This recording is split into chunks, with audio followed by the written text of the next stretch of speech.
सभी पत्रकार बंधुओं को मेरी ओर से हार्दिक शुभकामनाएं एवं नमस्कार। बजट इस सरकार की कार्य प्रणाली का एक प्रतिबिंब है। सरकार कैसे चल रही है, सरकार कौन सी दिशा में जा रही है, या तो सरकार का प्रायोरिटी सेक्टर क्या है, ये बजट भाषण में प्रतिबिंबित होता है। इस बार एक साल तक देश की इकोनॉमी रुकी हुई थी। देश में लॉकडाउन था, कोरोना क्राइसिस थी। उसके बाद देश में फिर से आर्थिक गतिविधि कैसे स्टार्ट करें, कैसे आगे बढ़ाए।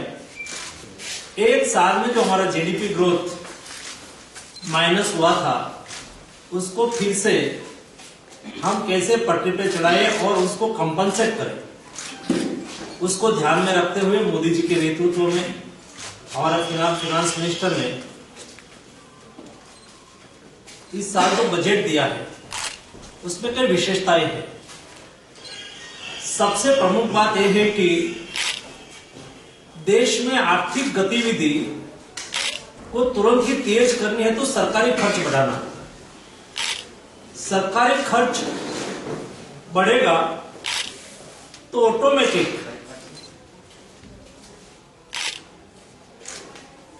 संपत्ति मतलब रोजगारी बढ़ेगी।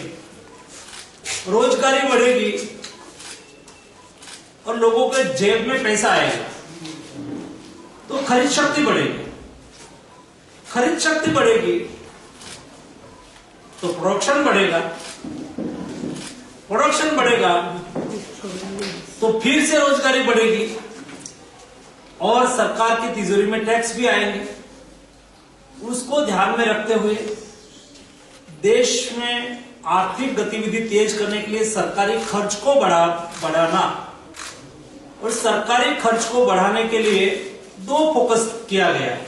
एक, खर्च किस पर बढ़ाया जाए, तो उसमें हमारी प्राथमिकता इकोनॉमी को बूस्टअप करना है और रोजगार निर्माण करना है।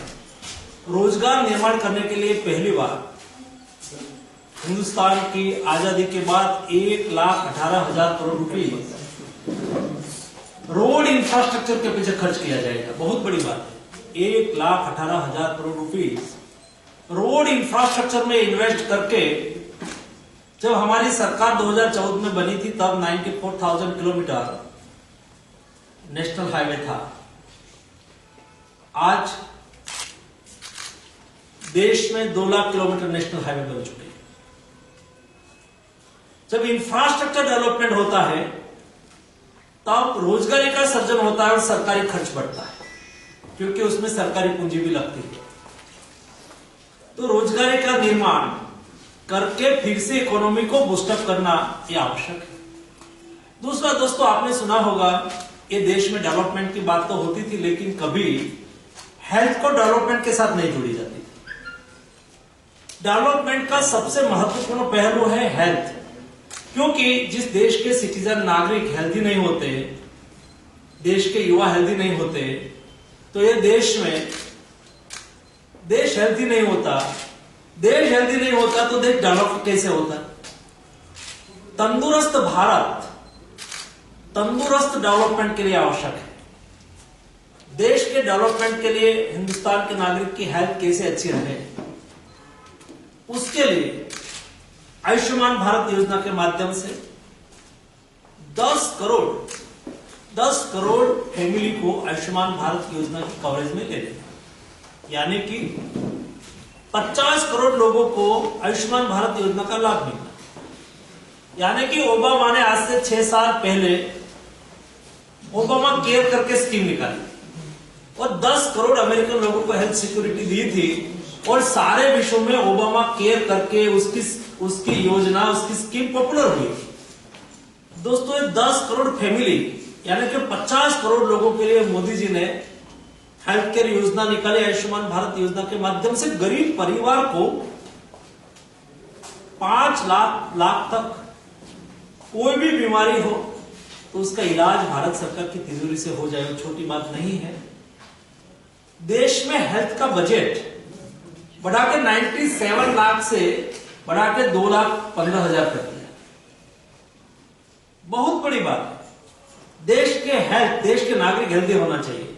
रूरल, दूर से दूर गांव तक हेल्थ एक्सेस होना चाहिए।